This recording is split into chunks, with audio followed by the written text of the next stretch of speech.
All attendees are in listen-only mode. Hello, and welcome to today's webinar, From Discipline to Dialogue, Engaging Student Voice. My name is Jennifer Brown-Lerner, Deputy Director at the American Youth Policy Forum, or AYPF. AYPF is a nonpartisan convener. We bring together policymakers, practitioners, and researchers and help frame issues, inform policy, and create conversations about improving education and young people's lives. We focus on a wide range of issues involving education, youth development, and workforce development. Through events like today's webinar, we aim to ensure policy helps young people, especially those in underserved communities, are successful in college, careers, and beyond. We offer events and resources on topics such as secondary school reform, college and career readiness and success, dropout prevention and recovery, after-school and expanded learning time, competency-based education, and youth development. We are particularly focused on youth who face challenges to success, such as those who come from low-income backgrounds, students with disabilities, youth in foster care systems, immigrant youth, and youth involved in the court system. To learn more about AYPF, please visit us online at www.aypf.org. Before we begin today's webinar, I want to provide a few logistical details about the event. If you experience any technical difficulties, you may dial 1-800-263-6317 to reach GoToWebinar's technical support line. Also, if you happen to lose connectivity, please just go ahead and log back into the webinar. We encourage you at any point during the webinar to type questions for our presenters into the questions box indicated here. We will do our best to answer as many as we can, and please be sure to identify if a question is for a particular presenter. This webinar will be recorded, and the audio portion and all the slides will be posted on AYPF's website, www.aypf.org. Also, when you exit today's webinar, please take the time to fill out a very brief online survey about the webinar and its value to you. Your feedback is very important to help us improve our programming. With so much attention focused on the problems associated with school discipline, AYPF wanted to create a conversation around solutions. We set out to give thought to and ask questions about what students need in order to stay in the classroom and engaged in learning. Our recent blog series entitled From Discipline to Dialogue, Changing the Conversation About Classroom Discipline, intended to be a resource for those who wish to move the conversation from discipline to dialogue. Today's webinar will begin with Erin Russ, AYPF Program Associate, providing an overview of our recent blog series and framing the key questions and opportunities for engaging student voice in the conversation around discipline. Erin will be followed by Dr. Gregory, Associate Professor in the Department of Applied Psychology at Rutgers University, who will be sharing her research on the impact of student engagement on discipline disparities. After these two initial presentations, we will pause for some of your questions, and then our final presenter will be Vickie Shoap, the Restorative Justice Specialist for Fairfax County Public Schools. Vickie will share some of the programs in Fairfax County and its impacts. At the conclusion of the presentation, we'll have plenty of time for your questions. So I'd like to begin by turning it over to Erin.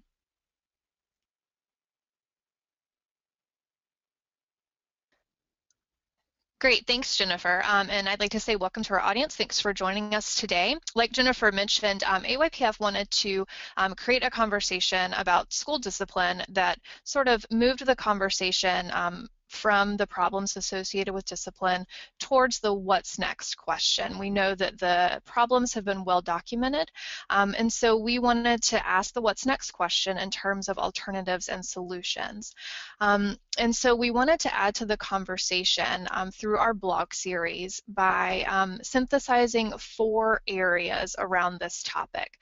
So we documented not only the problems associated with discipline, but also connections to research, what we know from the base of research out there already. And we also asked about the role that state policy can play in this issue. And then we concluded with solutions at the local level from districts, schools, and communities. So our key takeaways, first we noticed several key themes, and the biggest one was that relationships between students and adults matter. And so better opportunities to engage student voice in the disciplinary process are needed. And so for this, positive two-way communication is key. And so that's why we wanted to narrow in on opportunities for student voice for today's conversation. With this in mind, we were able to document ways that schools, districts, and communities are developing programs that engage student voice and promote positive communication through the disciplinary process. And then finally, ways that states are supporting this work through a range of policy options. So those were our key takeaways, and I'll briefly walk through the different parts of our blog series. And again, this series is posted on our website, aypf.org. So first, we wanted to acknowledge the problems that are associated with school discipline. I don't want to dwell here too long because, like we've said, these problems have been well documented. But to briefly review, over 3 million students are assigned in-school and out-of-school suspension each year. Approximately 130,000 are expelled, and we see disproportionate effects among African American students who are about 3.5 times more likely to be suspended or expelled for the same offenses as their peers, and students with disabilities who are twice as likely to be suspended or expelled as their peers for the same offense, as well as disproportionate effects on English language learners. And this type of exclusionary punishment can lead to exit points along the pathway to post-secondary success for all students, especially vulnerable, disconnected youth. And so in terms of resources, AYPF wanted to not only document these problems, but also begin to point towards resources that could be valuable in this conversation. And so the United States Department of Education Civil Rights Data Collection has really done a lot of work in recent years to gather this information and begin to disaggregate it at a lot of different levels. And then I'll also mention here that several regional education labs like Mid-Atlantic and Education Northwest have been working with states to provide research around this issue as well. So then, speaking of research, part of AYPF's mission is to connect research to policy and practice, and the topic of discipline presents a really great opportunity for this, as there has been long-standing interest from the research community around this issue. So again, I won't dwell here too long because we have Dr. Gregory as our research expert today, but our key takeaway here was that we can learn from research that interactions and perceptions between students and teachers are important and tell us a lot about the conditions around school discipline. So here again, there seems to be a need for more opportunities that promote positive communication and engage student voice in the disciplinary process. A few resources if you're interested in digging deeper into the research around this issue, and again, we've documented this in our series. Both the UCLA Civil Rights Project and the Equity Project at Indiana University do a really nice job of convening different research perspectives on this topic. And then the Kirwan Institute has done some in-depth work on the issue of implicit bias as it relates to school discipline, which can be an important topic to pursue when you're talking about disproportionate effects on different populations. So then the next question that AYPF wanted to try and answer is around state policy, or what can the role of state policy be? And this was an interesting one for us because we thought if relationships matter, then is there a role for state policy? But what we did find is that states are utilizing a range of policy options to support positive communication and engage student voice locally. And this happens in a range of ways through multiple entities like state boards of education, state departments of education, state legislatures. And they're taking different actions. And this can include prioritizing awareness about the issue of student discipline, collecting data about student discipline, removing zero tolerance as an option, and then promoting other alternatives to districts and schools throughout states. And so we've listed a few examples here, and again, those are explored more in depth in our series on the website. But I'll speak briefly about the example of Georgia because we thought this was an interesting one. Georgia is promoting the use of positive behavior intervention supports through state Board of Education policies, and we thought this was important because they're using local examples and scaling those up through state level policies. And again, using positive communication between students and teachers and students and administrators. So finally, we wanted to get down to the local level and try and document what districts, schools, and communities are doing around the issue of discipline. And so our key takeaway here is that local solutions are really being customized to community needs. And the examples that you see listed here really highlight that takeaway for us. So again, I won't go in depth on all of these, especially since we're fortunate to have Vickie Shoap here from Fairfax County Public Schools, and you'll be hearing from her later about their Restorative Justice Program. But I do want to highlight briefly Connecticut's Youth Service Bureaus. This is a statewide network of local youth service bureaus, and several of them have piloted a juvenile review board. And these boards act as alternatives for disciplinary referrals from the school system. So we thought this was a really great example of a community-based alternative working in partnership with community-based organizations, panels of local community members and leaders, really using sort of a restorative model to offer an alternative to exclusionary discipline for students and offering students an opportunity to engage in the process and in the conversation. So I want to stop there. Again, you can read more about what we've been finding and what we've been documenting in our series on the website. And I look forward to your questions. And Jennifer, I'll throw it back to you now. Thanks, Erin. That was a really great overview, and I think it set up our next presenter very well. Dr. Gregory, I'm going to turn the microphone over to you for your presentation. Good morning or good afternoon, depending on where you're calling in from.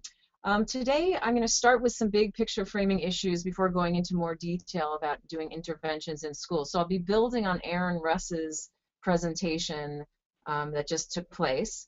I wanted to just start off again reminding us why it's so important for schools to rethink their approaches to issues of discipline.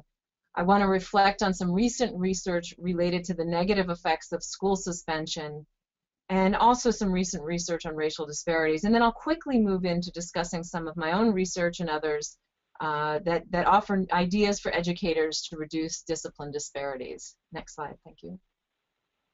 So we know from the research that, and I think many of us on the call would agree with this, that there's not a lot of benefits to exclusionary approaches to discipline for students. In fact, punitive discipline can have negative consequences. So a recent study came out in 2013 by Balfons and colleagues showing each additional suspension decreases a student's odds of graduating high school by 20%. So this is key to consider, that in their research they accounted for students' risks for dropping out. And so an additional suspension on top of that risk increased in the odds of a student dropping out. So I just want to point that out, that again we need to be very aware that teachers and administrators might think a short-term suspension is not that big a deal, but in fact we know that students' negative academic trajectories can actually be worsened by something as simple, seemingly simple, as a suspension. Next slide.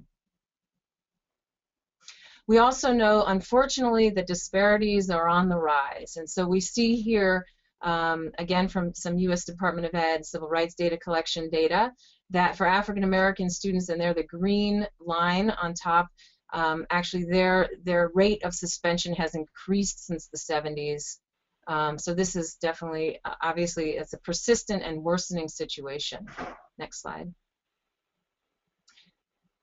I also wanted to be clear here that a lot of folks think, okay, well, it's not really about race, it's really about poverty or other risk factors. But many of you, again, are familiar with the Breaking School Rules report that came out, a Texas longitudinal study that showed when accounting for 83 different risk variables, that actually African American students had a 31% higher likelihood of a school discretionary action. And what's key here is this is when compared to an otherwise identical white and Hispanic student. So again, we really need to squarely look at issues related to race.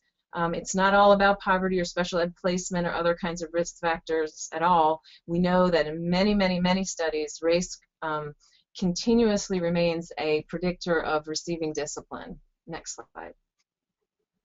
We also should be concerned, I think, as a nation about other groups as well. We know male students, for instance, are issued suspension and disciplinary actions at much greater rates than female students, and this starts as early as pre-K. So we have to think a lot about how male students' behavior is being managed in schooling. For Latino students, we also have shown disparities in different regions depending on the district. So we should keep our eye out on that. And of course, there's been some recent press, and we well know that for African American females, there's some increasing rates of suspension. And more recently, there's increasing concern about gender nonconforming and LGBT youth, and considerations of how their behavior is being kind of policed and regulated in school systems. Next slide, please. So what can educators do? So I would argue we really need to think in a transformative way, to think at every level of discipline in terms of prevention and intervention, moving away from a punitive discipline climate. We really, I think we'd all agree, keeping students in the classroom motivated and engaged for learning is central to this process of change. And of course, we want to keep our eyes out for disparities and narrowing and eliminating those kinds of gaps. Next slide, please. I worked with a team, a research to practice collaborative, about 30 folks for about 3 years from all different kind of fields and professional roles. And you can access this brief we developed, our compilation of research, at the link above. And so I'm hoping that you all give it a chance to read through this document, because it's kind of packed with different ideas for educators. But today I'm going to focus on a couple points that we raised in this brief. Next slide. So in the brief itself, we cluster actions schools can take into prevention and intervention. So in prevention, we have kind of 4 areas to address. A key one, and I think it's relevant to today's webinar, is to offer supportive relationships. So I'm going to be talking about some research on the importance of relationships in discipline. But of course, we all know discipline is interconnected with academic rigor and engaging and motivating instruction. We need to think about increasing the cultural relevant and responsive teaching capacity within our schools, and creating bias-free classrooms and respectful school environment. So now I'm going to just focus in on our one dimension here of offering supportive relationships. Next slide, please. So I think we can all agree that with stronger relationships and more engaging instruction, negative interactions can actually be prevented. Now, when there's conflict in a classroom or hallway, for that matter, or bus, when there's stronger relationships between adults and students, we know adults can more skillfully diffuse conflict, and it may also, strong relationships may actually help disrupt any preconceived notions about the students or even unconsciously held stereotypes. So on the next slide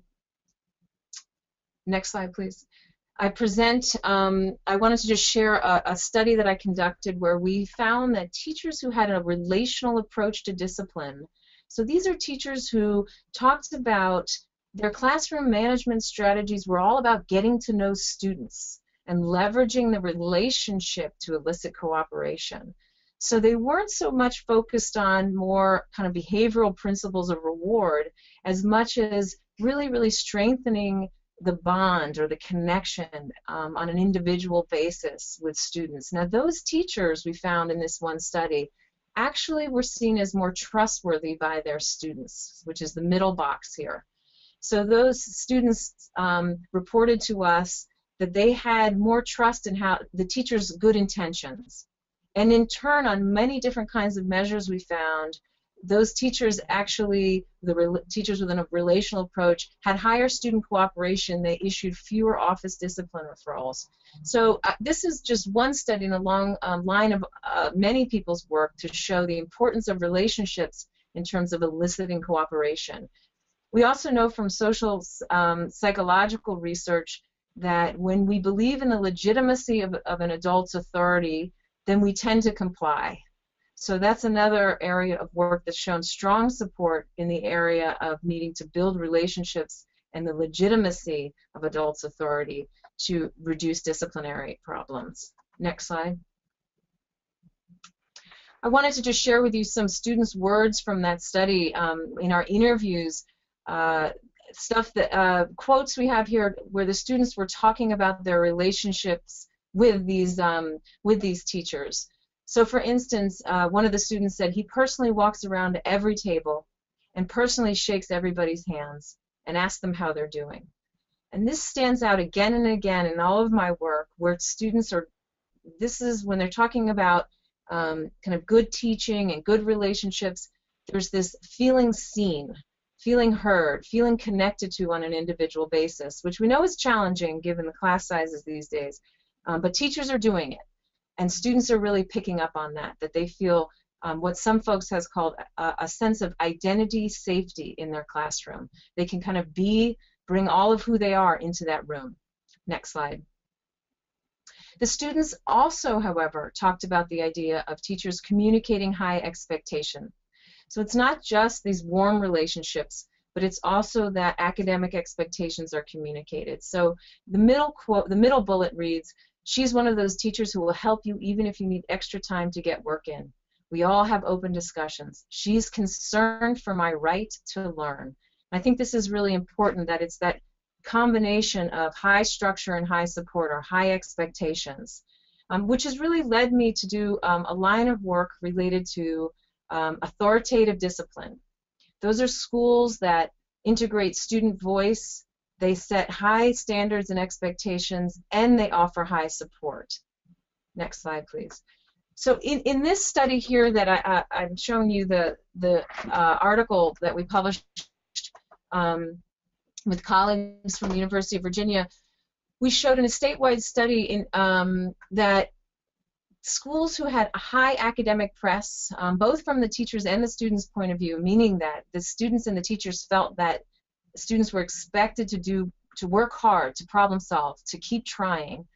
Those same schools that had high academic press and high teacher support, so they were the teachers, the students felt connected to an adult, they could turn to someone when they needed help. Those same schools had low suspension rates for black and white students. What's also important from a research perspective to say is we took into account many school characteristics such as school size, percent free and reduced lunch, many other kind of risk factors. So basically we showed that schools that are comparable, that have comparable risk in terms of their enrollment population, that these school climate factors mattered. So high academic press and high teacher support matters for suspension rates. Next slide. So I'm going to switch gears here and now move to talking more about integrating student voice into disciplinary processes. So when we intervene, when conflict occurs, we need to think through how we're systematically integrating students' perspectives of events. I became very interested in restorative approaches to discipline as a way to do that, and as a way to provide high structure and high support. So I'm going to talk now for the rest of my slides here in the last 5 minutes of my presentation about restorative approaches to discipline. So Mara Schiff provides a nice summary here of some kind of some philosophical approaches of restorative, philosophical underpinnings of restorative approaches, focusing on relationships, giving voice to the person harmed and the person who caused harm, engaging in collaborative problem solving. Now, the field itself is a bit, it's a bit confusing because we have terms like restorative justice and we have terms like restorative practices, and our next presenter will help us tease apart those terms. But I'm going to be using the term restorative practices. Next slide. So restorative practices are a framework for a broad range of restorative justice approaches. So hopefully that's not too confusing. But the idea here is that restorative practices includes a prevention orientation and an intervention orientation. Next slide. The International Institute of Restorative Practices has a continuum of approaches to addressing discipline and building community. So on the far left, the affective statements and affective questions are practices that try to really strengthen relationships and build community in the classrooms and in the whole school building. And then we kind of move up the ladder to formal conferencing, which occurs after a major discipline, serious discipline infraction, where folks are trained to formally run a conference. Next slide. So for instance, in a classroom with high restorative practices, this is what, at least from this particular training program's perspective, would be a high RP classroom, let's say. A student would experience their teacher as focusing on feelings, eliciting feelings, the teacher's using affective statements. The teacher would be adroit at addressing negative behavior by asking students questions and eliciting their perspectives of events. What happened? Who's been harmed? And how can harm be repaired? They may run circles. Now circles, there's different kinds of circles, but here is this idea of a proactive circle to build community where students sit literally in a circle and share different feelings, ideas, and experiences that feel very highly relevant to them. Next slide. They may also experience the teacher as engaging in what they call fair process, where teachers engage students in decision making and explain the rationale for decision making. Teachers may also use responsive circles, where they're actually circling up to help respond to an incident that's occurred and having the students do some brainstorming and problem solving to help address, for instance, an issue where the teacher might not be is struggling to get the student's attention. And also, finally, there's this focus on reintegrating students and not kind of using the shame to exile a student for an incident, but really trying to fold them back into the community. Next slide. So I've done some initial research with using this model and found some initial evidence of the promise of restorative practice for reducing racial disparities. What you'll see here is on the high RP means that the students actually saw, reported to us that a particular teacher engaged in a lot of restorative practices. Now in those classrooms, they tended not to issue many office discipline referrals, particularly for Black and Latino students, which is the blue line. So they still had some gap in their disciplinary practices, but you can see that it's a much smaller gap than the low RP teachers. So again, if we look over to the right, we can see that teachers who were low on RP tended to use many more office discipline referrals. So this is just initial promise about restorative practices. We need a lot more research. There's ongoing randomized controlled trials right now, but right now we don't have the data yet to really definitively say that restorative practices can cause or trigger narrowing or eliminating the gap, but work is in progress. Next slide. But I did, however, wanted to share with you some exciting new work in a large urban district that I've recently conducted with a bunch of colleagues, where we're looking at students who received a restorative conference as a disciplinary consequence in the fall.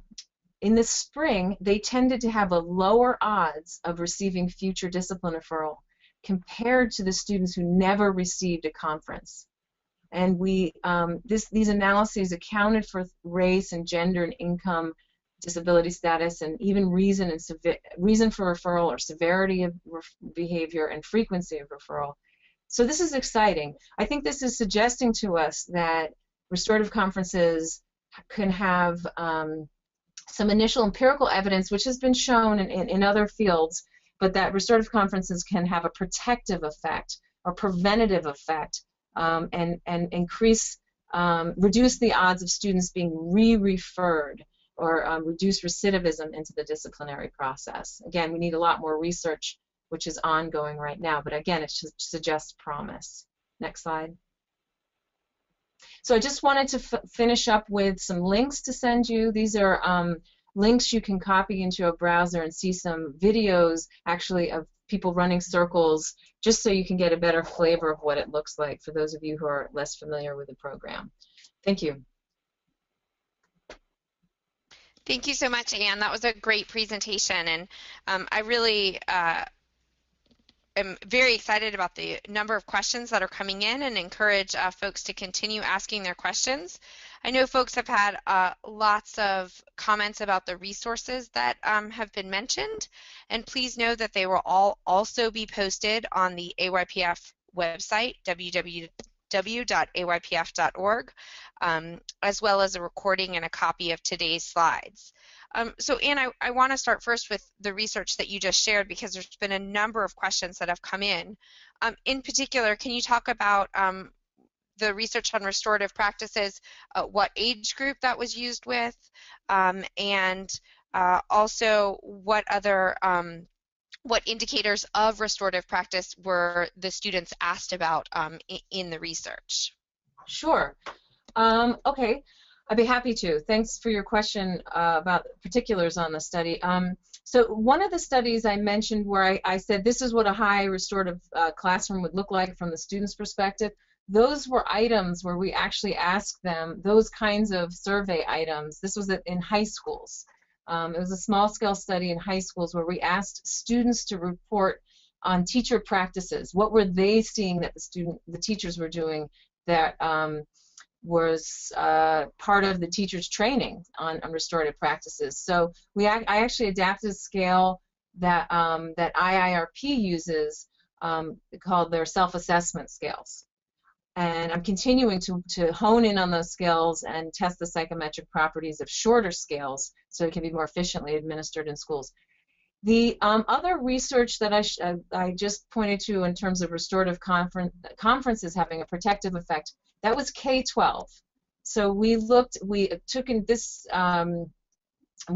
large urban district, we took into account which grade level, so it was the statistics kind of controlled for grade level, and so yeah, so it's K-12. I tend to focus in my own personal research at the high school level, but I know that in terms of the randomized controlled trials, there's some going on that are middle and high school right now. Great, thanks for sharing that. So there's been a number of questions about the intersection of how this impacts students with special education. And so first, Erin, I'm wondering if you can comment in terms of some of the data resources that you shared with folks, if you have the ability to look at information by multiple categories, for example, race and ethnicity and special education status. Yeah, I think that's a really great question, and I think the answer is yes and no, depending on where you are. And so I think developing the capacity to disaggregate this data is a state level issue right now, and we're seeing a spectrum of state level capacity to do that. So there are a few resources that I think AYPF can direct you to, and I'll go back to the resource that we mentioned initially.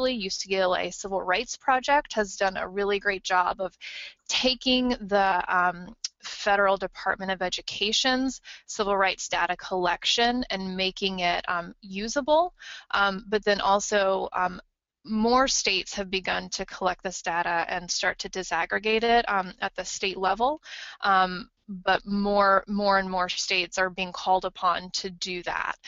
So that's a really great question, and hopefully we'll see more movement towards that data collection, especially disaggregation for groups like students with special needs.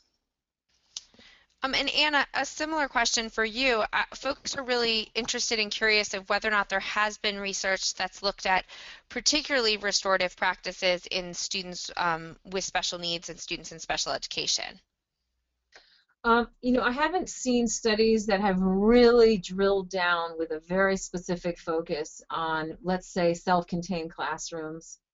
However, I would note that at least in some of the large-scale district-wide study, the one that I'm referencing, we are showing our findings hold the protective effect of conferencing for kids who are who have been classified as special education. So the results also hold in terms of students being classified as having emotional disabilities, so ED category. So I think that's important, a really important issue to consider.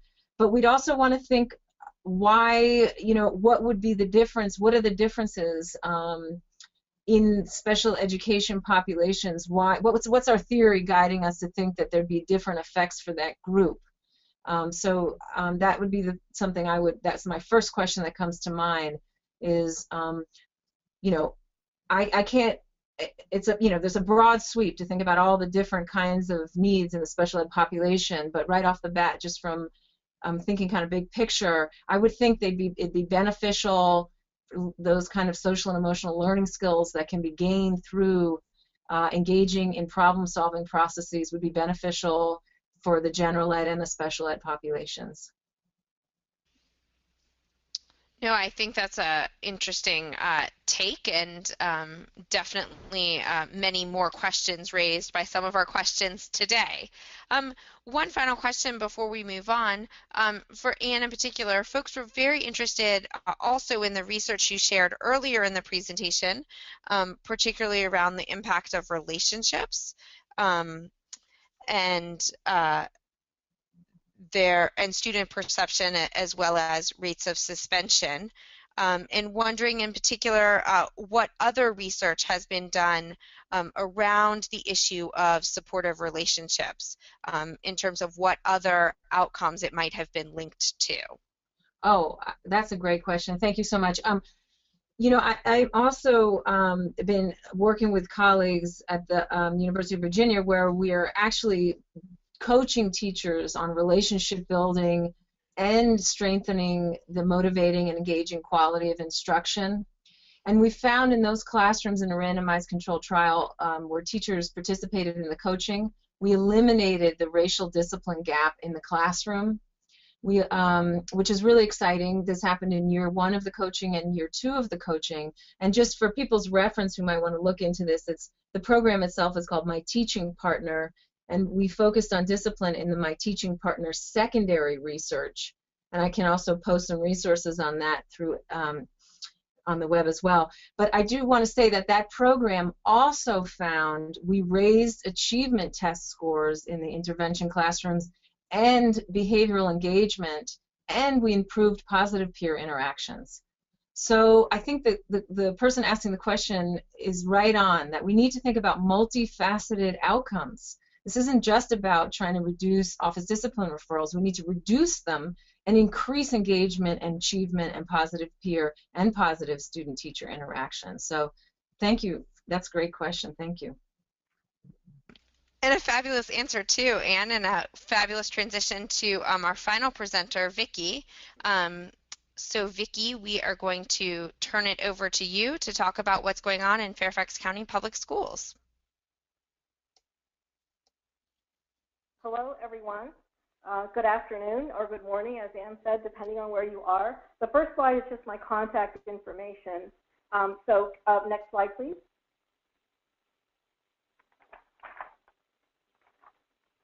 One way that Fairfax County Public Schools is addressing some of the school discipline issues that Anne's research speaks to is to use a restorative approach, a restorative justice approach. So what I'm going to talk to you about today is give you an overview of the Restorative Justice Program in Fairfax County Public Schools. FCPS is a large school district, I think 11th largest in the nation. We border Washington, D.C., of course, with a population of a little over 1 million people. We have 190,000 students from 150 plus countries with 196 schools and 49 alternative programs and centers. Next slide, please. All of the applications in Fairfax County Public Schools in restorative justice and restorative practices, which I will define in a moment, focus on these 7 principles of restorative justice. And all of them are really focused on building relationships between students and staff and students and parents and the school community. So focusing on the harms of wrongdoing more than the rule that was broken. Obviously, this is for a restorative justice discipline process, and one of the ways that we're addressing some of the disparities in discipline. So the focus is on the harm rather than the rule breaking. And not that that's not important, but that is what our focus is. We empower, restorative justice process really empowers victims. And for the sake of the presentation today, I will use the term victims and offending students. But when we work with students, typically we say, the student who did the harm and the student who has been harmed. And sometimes, as we all know in school discipline, they're both. So a traditional discipline process in a school will mostly focus on the offending student, when a restorative justice process really brings in the people who were impacted or affected by an incident. At the same time, we're supporting a student who's been involved in the wrongdoing and encouraging them to take personal responsibility and take the action to repair that harm that they've created. Next slide, please. What restorative justice discipline process does really is provide the opportunity for dialogue between students who've harmed others. And the students themselves. It's a voluntary process. It involves and empowers the affected community. And what we mean by that is, I think of a situation recently where there was a Baptist church beside one of our schools, and the students had sprayed some graffiti over the weekend on the outside of the school, which was greatly offensive to the church members. And so they participated in the community restorative justice process, and it really connects the students to the larger community, which is something that we don't see a lot in school discipline. And then, of course, encouraging collaboration and reintegration rather than that punishment and isolation, and showing respect to all parties that are involved in the wrongdoing. Next slide, please. So the way that we're defining restorative practices and restorative justice in Fairfax County Public Schools, and I would agree with Ann that there is some confusion around the language in our field, and it is a growing and emerging field, and so that's something that we're trying to define. In Fairfax County Public Schools, we define restorative practices, as Ann Gregory mentioned in her research, the broad application of different restorative approaches, whether it's relationship building or dealing with an incident of wrongdoing after it's occurred. And so those are processes that can be used in classrooms to build relationships and also are used as an intervention. So restorative justice we view as the victim-centered formal intervention process after wrongdoing or a violation of the rules has occurred. Next slide, please.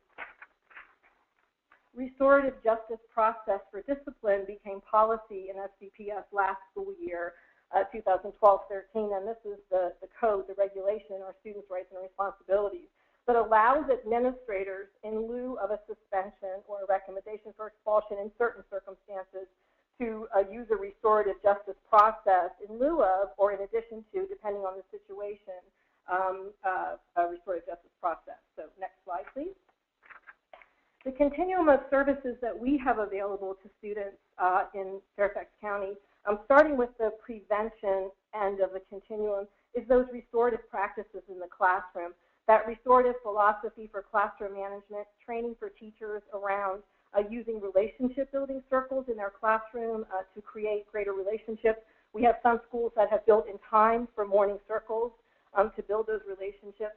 And then those preventative circles, where our restorative practitioners are conducting attendance circles. We've had some great data and outcomes from our project last year around attendance. A minor dispute and those escalating conflicts. Many times the counselors will bring us conflicts because, of course, the students know about things sometimes before the administrators in the building, and so we can use a preventative circle to de-escalate conflicts. And then as the seriousness of harm increases once there's been an incident, our restorative behavior intervention is a deeper reflection that includes restorative justice circles and conferences that's done at the middle school level, and we have 4 practitioners that have a focus on certain schools and do the restorative interventions there. And then the Restorative Justice Conference, as I mentioned, that became policy last year, is available to all schools to use a restorative justice intervention as opposed to suspension. Next slide, please. And this is just an example of the applications, a little more specific. Again, on the prevention side, the staff education, we do a lot of training for staff on Restorative Justice 101, principles and practice of restorative justice, and what's available to administrators within the implementation. Those classroom relationship building circles, our attendance circle programs, we've got some really positive data in our pilot programs. Students seem to be connected to the school community a lot more after attending a regular attendance circle program. And also some of the really encouraging data from last year is that their academic achievement is actually increased in the classes that they are in. And then on the intervention side, of course, the conflict circles after a conflict or incident has occurred, Restorative Justice Discipline Conference for violations of the discipline code. And I mentioned our behavior intervention seminar, and then our reentry conferences. If a student is leaving an alternative learning environment and going back to their base school, we often use a reentry conference. Or if an incident occurred in a classroom, after the Restorative Justice Conference, we often do a classroom circle to reintegrate the students back into the classroom because, of course, if an incident occurred there, there's other students in the classroom who may feel harmed by that. Next slide, please. And then we have a student-led restorative justice project we're really excited about. Thomas Jefferson High School, which is our science and technology school, which is often viewed as one of the best schools in the country, so we're proud of that. There are 14 students trained in restorative justice conference facilitation. Although they don't have a high number of discipline issues there, they have some academic integrity violations, like everywhere. And the students decided to use a restorative justice process as opposed to what you might see in a university, more of a retributive board type of process. And so they're really working to change the attitudes about cheating there and about punishment versus accountability. So they've had some great success there with their circles. That's very encouraging. Next slide, please. Another program we have that just started this year on October 1st is our court school community restorative justice diversion project. This is really, we think, the first project in the nation that has brought together these collaborating agencies of Fairfax County Public Schools, the County Police, Juvenile Court, Neighborhood Community Services, and Northern Virginia Mediation Services, which is our community provider, to reduce the number of juveniles arrested in Fairfax County, both in schools through the SROs making diversions, school resource officers, and the community through patrol officers making referrals to restorative justice as opposed to filing a complaint in juvenile court. The focus of this project is on reducing those disparities in minority contact with the justice system, but also special needs students. So that's a very exciting program that was just launched this year. Next slide, please. Challenges, of course, administration and teacher buy-in. I think we all know the devastating consequences of zero tolerance, and I think there's just a general fear that the pendulum will swing the other way. And one of the myths of restorative justice, of course, is that it's soft on wrongdoing, and that really is a myth. It really is a process of accountability. And our schools that are using a lot of restorative justice really speaks to that. So it's just a matter of learning what it is, and that education is a big challenge for us. And then, of course, cultural proficiency. We have a very diverse community in Northern Virginia, and, of course, overscheduled staff and families. Next slide, please. Our successes, we've increased from 1 staff person 3 years ago to 6 full-time staff. That's just so encouraging. And, of course, with this many schools, we are super busy all the time. A 60% increase of use in restorative justice for discipline response in 3 years. Again, we see that as very encouraging. And one of the most important successes is the students in many schools are now asking for a circle. We had a student in an elementary school who was involved in a fight, and he was about to get into another fight, and he asked his teacher, can you have that lady come back again and do a circle? So we're starting to hear from the students now, so that's very encouraging. Next slide, please. And some of this I covered in the slide on successes. So I think the most important thing, of course, these restorative processes, whether it's for prevention or whether it's an intervention, really does build those relationships and create connections. And as Ann Gregory was talking about the reduction in recidivism, we have seen the reduction in the high flyers coming into the office. We have seen a reduction in the students who go through a restorative justice conference as opposed to a traditional discipline process. And so we are starting to see that. And of course, we know through juvenile courts in Virginia, who've been doing restorative justice for about 15 years now, that there is a reduction in the number of kids who reoffend. So I think there are many, many benefits to that. And then the last page, of course, is all of the resources. Those are links to our restorative justice videos and, of course, our general information on the bottom link there. Thank you very much. Thanks for a great presentation, Vickie, and we've had lots of questions come in and encourage our audience to continue to send in questions.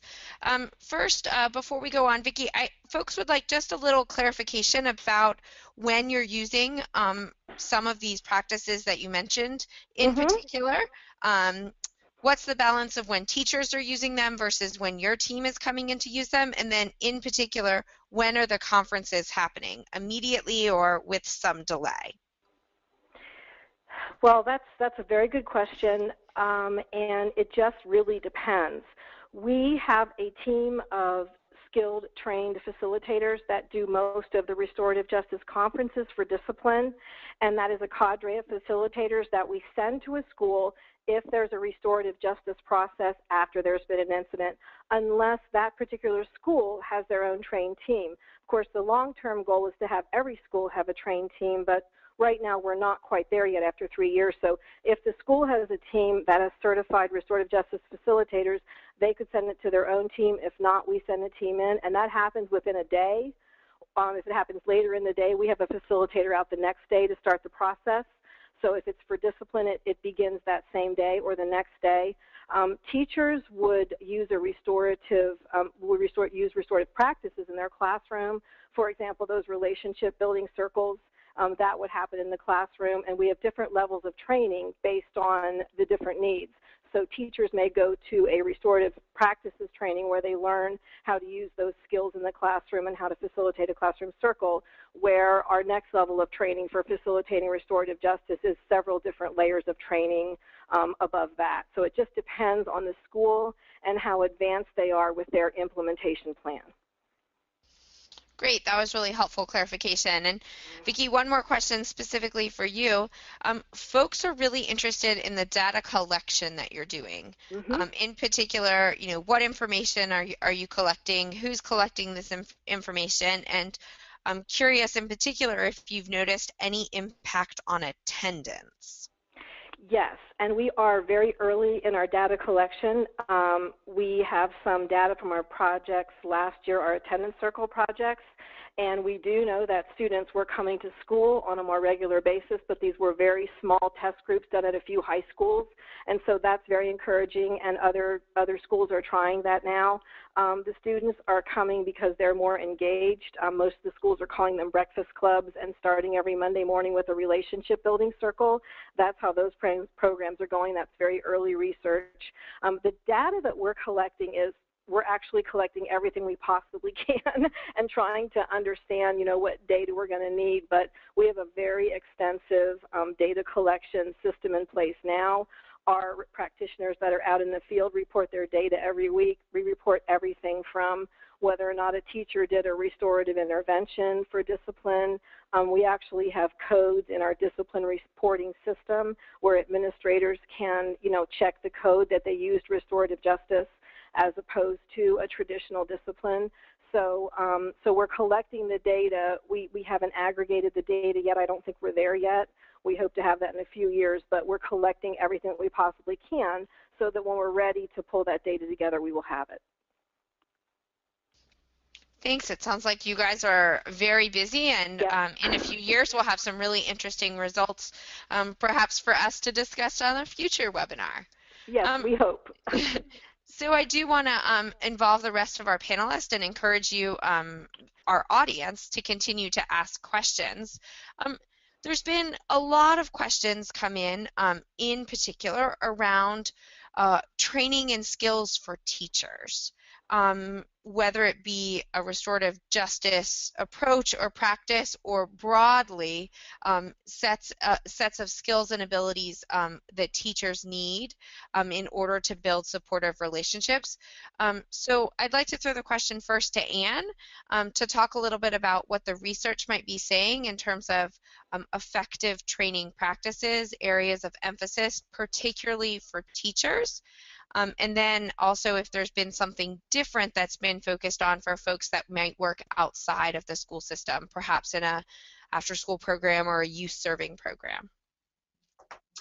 Thank you. The first thing that comes to mind when thinking about effective training practices, to just keep in mind as you look over different, potential nonprofit kind of packages, is what's in place for implementation supports after the trainings get finished. So what I see a lot, and I think there's a lot of research on professional development showing, and I think most school practitioners agree, single workshops are not the way to go. One-stop shops that end. People can increase knowledge at that moment, but the rubber hits the road in change in practice. And teachers need demonstrations, they need implementation supports, they need strong leadership to show it's a priority. We know schools have initiative fatigue, things coming and going. So I would want to right away ask about implementation supports after the workshops.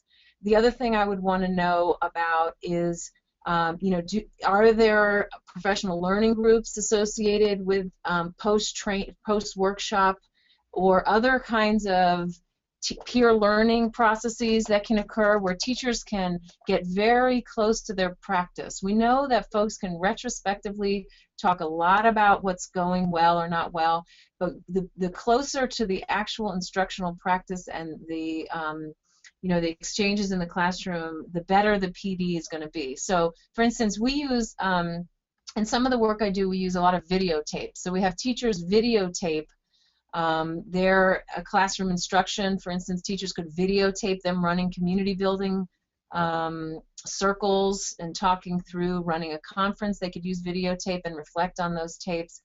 School districts have different feelings and policies related to videotaping, but I think it's a pretty powerful tool to really get close to the practice. And then just the last thing I would say is also thinking through, like Vickie's done in her district in Fairfax, how to build capacity and training mechanisms for the kind of revolving doors of personnel, how to create leaders within the building who have some flexible scheduling, who are well respected and skilled at building relationships so that they can kind of sub in and do some modeling and demonstration, and being kind of innovative in how teachers' scheduling occurs to enable and free up those kind of what some folks call key opinion leaders in the school. Thanks. Vickie, do you mind taking that question as well, and maybe just talking a little bit about what training looks like for educators in the Fairfax County Public Schools at the different levels, and if it looks different for administrators? Yes, and we have a multi-tiered training program. I would agree with Anne 100%. Continued professional development. What we have found in our community in trying to further this implementation is, taking a restorative practice training for a day or two is just not enough. Teachers need continuing mentoring and continued training, and that's why we have that built into our training plan. We found that a relationship building circle can move into a conflict circle very quickly, particularly if the conflict has been brewing in the classroom, and after having just a restorative practices training, teachers are not often prepared when that happens, when that transition happens. And so we have a multi-tiered training. We have our level 1, which is just the RJ 101. That's a prerequisite before anyone moves on to any other training. And going into our 4th year of our implementation this year, we've really had to tighten our training standards and add a lot more professional development. So we have our level 1, and then our level 2 is a training just to begin to facilitate those circles. And then we have mentoring built in after that. So we want to give people the continued training, victim sensitivity, working with students who've had trauma. Many of our students come from war-torn countries, and many of them have had a lot of trauma.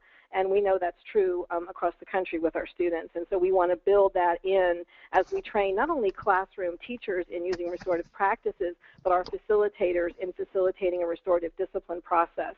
So we are working on a fully tiered training program for anyone using any restorative practices or restorative justice within FCPS. Great, thanks so much. And we still encourage you to send in your questions for our panelists, and appreciate those that have come in.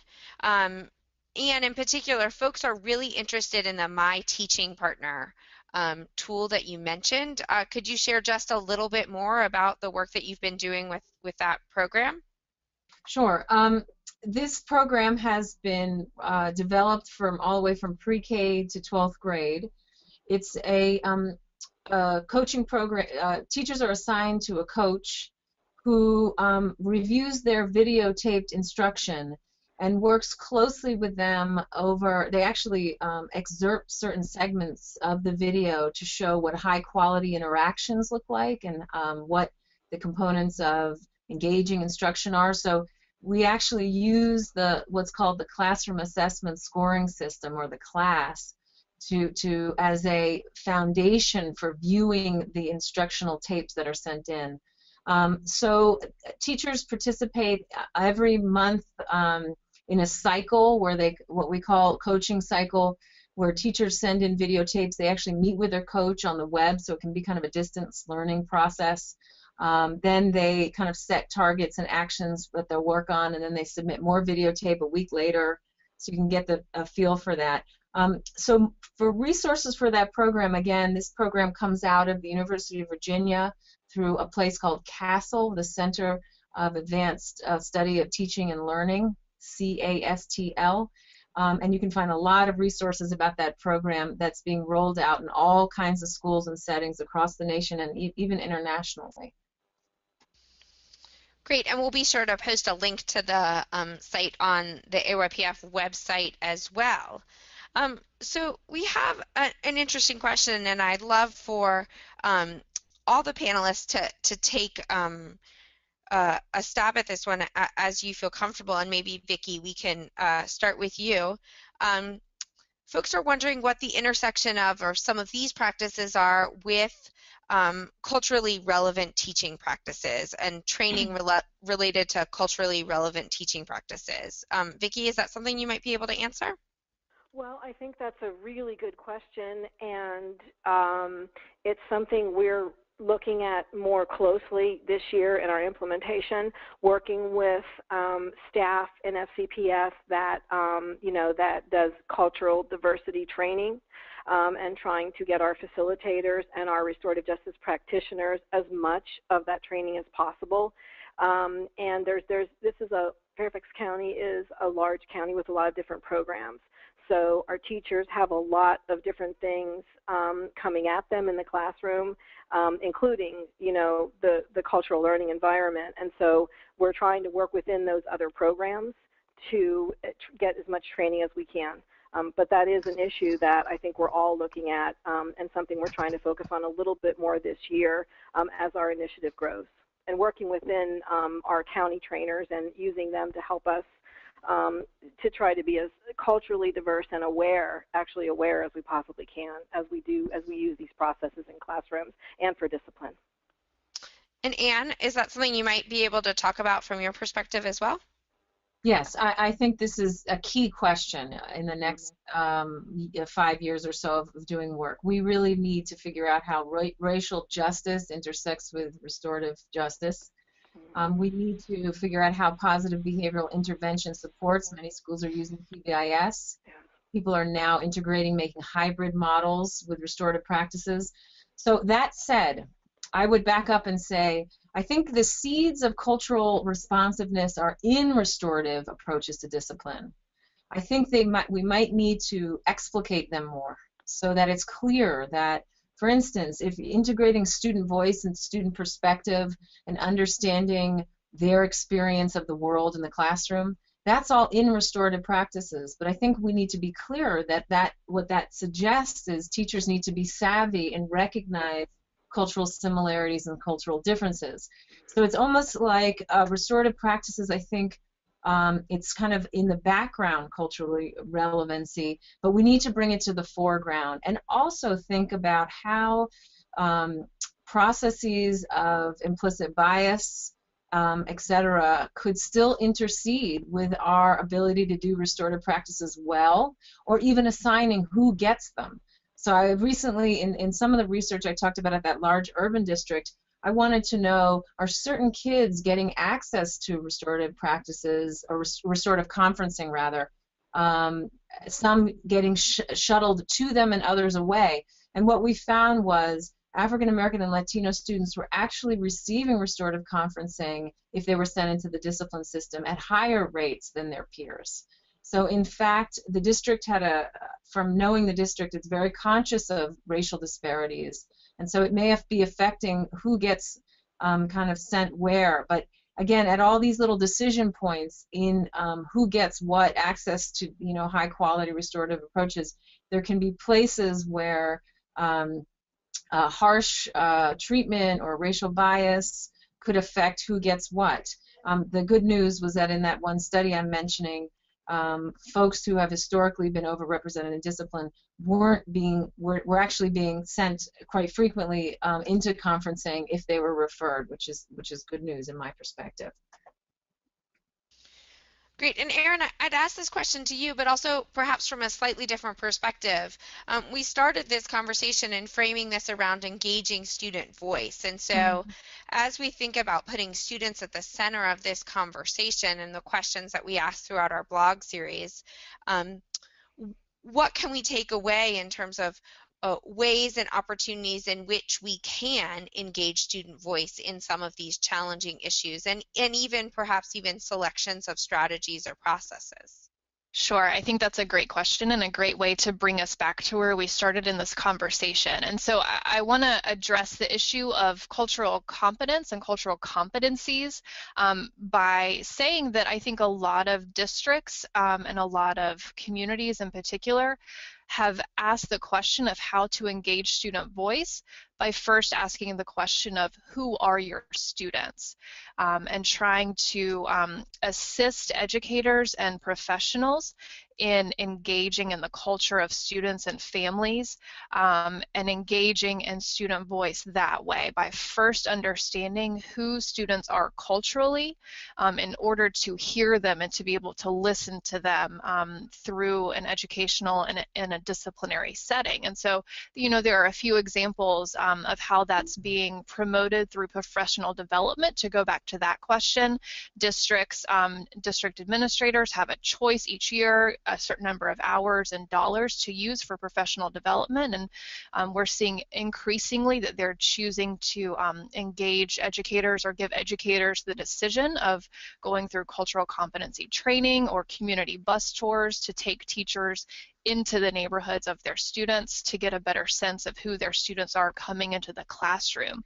So I think, to go back to our original question of how to engage student voice, I think it's really about first asking who are your students before you can really listen to what they have to say and engage them in this disciplinary process. Thanks, and I think that's really gives us a lot of food for thought as we continue to move forward. And as we just have a few minutes left, I want to give our other presenters an opportunity perhaps to share what are the burning questions that still exist for you from the perspective that you sit, and where do you see your own work evolving in this area in the next few years. So Anne, could you take that question first? Oh, well, sure, thank you. I think I think we need a lot more research on restorative practices, but my particular vantage point is on implementation. What does good implementation look like? What does it mean to really change a philosophy in a school around discipline? So I think we underestimate I think we can kind of, in a superficial level, agree with restorative practices. But I think you quickly bump into kind of something Vickie mentioned, is this idea that, oh, well, it's too soft, and it's not tough enough, it doesn't hold kids accountable enough. And so to really change perspective on that, I think, is a large undertaking. So I want to know a lot more about the philosophical turnaround that needs to occur, and we have a lot to do around, from a research standpoint, around measurement. So if I walk into a highly restorative community, what do I see? What kind of interactions are happening in class where I can pick up on it as restorative? What are the students experiencing that differs from a school that relies on more traditional forms of discipline? So from a measurement standpoint, I'm working on an observational coding system of high-quality circles called RP Observe.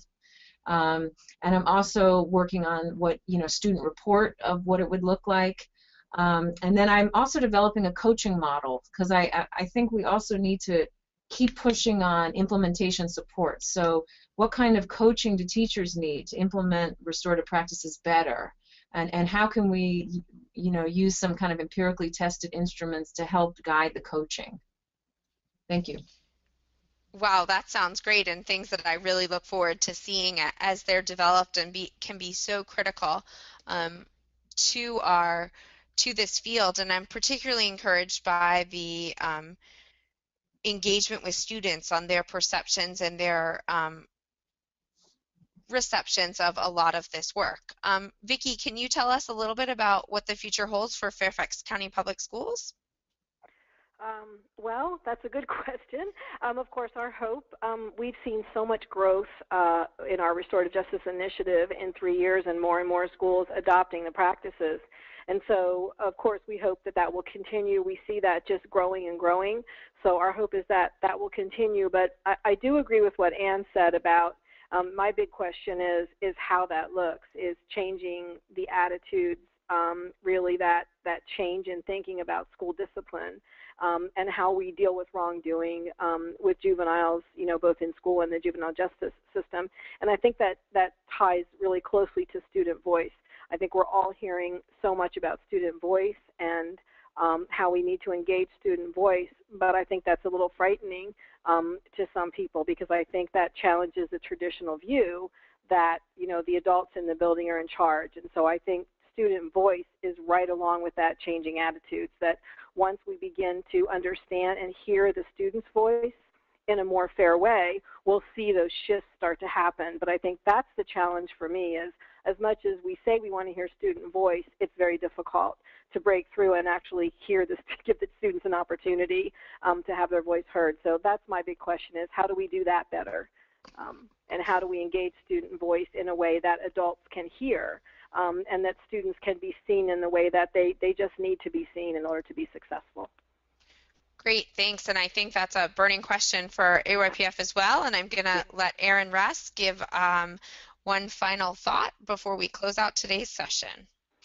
Great, thanks Jennifer. Thanks again, Ann and Vickie. And I'll just say, I'll echo what we've been hearing today. I'm really encouraged by the conversations and the questions that we've heard, especially the conversation and questions about teacher capacity and professional development. I think that's a really important one to pursue.